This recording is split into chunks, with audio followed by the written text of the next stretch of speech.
দীর্ঘদিন থেকে নিজ উদ্যোগে নেত্রকোনার পর্যটন সম্ভাবনাময় সীমান্তবর্তী উপজেলা দুর্গাপুর ও কলমাকান্দায় ব্যাপক উন্নয়নমূলক কাজ করে যাচ্ছেন বিএনপি কেন্দ্রীয় কমিটির আইন বিষয়ক সম্পাদক ব্যারিস্টার কায়সার কামাল। তার উদ্যোগে সোমেশ্বরী সহ একাধিক নদী ও খালে বানানো হয়েছে কাঠের ব্রিজ। এতে খুশি এলাকাবাসী। সম্প্রতি তিনি বিএনপির মনোনয়ন পাওয়ার সাধুবাদ জানিয়েছেন এলাকার লোকজন। সহকর্মী বাবুল হোসেনের তথ্য ছবিতে প্রতিবেদন। ভারতীয় সীমান্তবর্তী উপজেলা নেত্রকোনার কমলকান্দা খরস্রোতা পাহাড়ি গণেশ্বরী নদী পারাপার হয়ে চলাচল করেন খারনই, লেঙ্গুরা ও নাজিপুর সহ ৩টি ইউনিয়নের ২১টি গ্রামের মানুষ। সাধারণ মানুষের দুর্ভোগ কমাতে তাদের পাশে দাঁড়িয়েছেন ব্যারিস্টার কায়সার কামাল।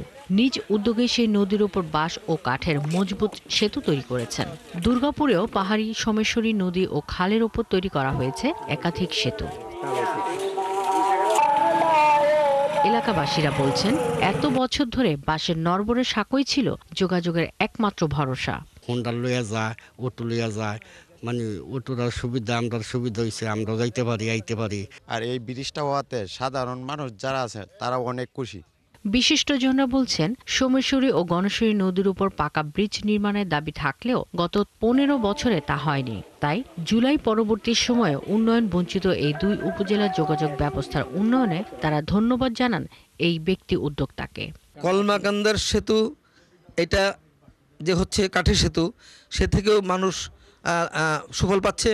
পাশাপাশি দুর্গাপুর শিবগঞ্জের যে কাঠের সেতু, সে থেকেও জনগণ দারুণ সুফল পাচ্ছে। উনি একজন মানুষ হিসেবে এই সহায়তা করছেন, কোনো দল, কোনো রাজনীতি, কোনো ওই পরিচয় না। উনি একজন মানুষ পরিচয়ে এলাকাবাসীর পক্ষে দাঁড়াচ্ছেন।